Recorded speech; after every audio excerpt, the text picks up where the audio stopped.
Hi and welcome to another video from ESL Resource Bank. This is a video lecture on the basics of pragmatics.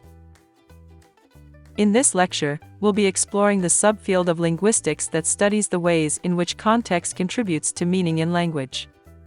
Unlike semantics, which focuses on the literal meaning of words and sentences, pragmatics is concerned with how language is used in social contexts. In order to understand the meaning of an utterance, we need to take into account the context in which it is used. Context can include the physical setting, the speaker's intentions, the listener's expectations, and the social and cultural norms that govern communication. One of the foundational concepts in pragmatics is the cooperative principle, proposed by philosopher H. P. Grice in 1975. The cooperative principle states that in conversation, speakers and listeners are expected to cooperate with each other in order to achieve a mutually beneficial outcome. Grice also proposed 4 specific maxims of conversation that help to achieve the cooperative principle. The maxim of quality, speakers should be truthful; the maxim of quantity, speakers should provide as much information as is necessary, but not more; the maxim of relevance, speakers should stay on topic; and the maxim of manner, speakers should be clear and concise. Another important concept in pragmatics is implicature, which refers to the meaning that is conveyed indirectly through context. For example, if someone says, "I didn't see your car in the parking lot," the implicature may be that the speaker assumes the listener's car was there. Speech acts are the actions that speakers perform through their utterances, such as making a request, giving an order, or making a promise.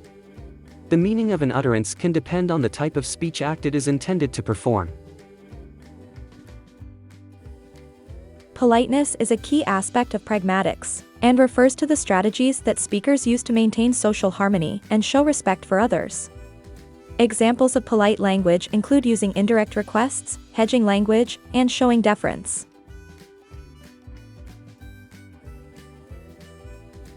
Now, let's take a look at some funny examples of pragmatics. These examples show how context can change the meaning of an utterance in unexpected ways. I'm not saying you're old, but your birth certificate is in Roman numerals. This is an example of implicature, where the speaker implies that the listener is old without actually saying it outright. I'm sorry for interrupting, but you're not actually sorry. In this example, the speaker uses politeness strategies to soften the blow of their criticism, but still manages to get their point across. In this old comic strip, "How much do you want?" can refer to how much money, or to how much do you desire. Yes, pragmatics can make learning a language more challenging. That is right, Jeff.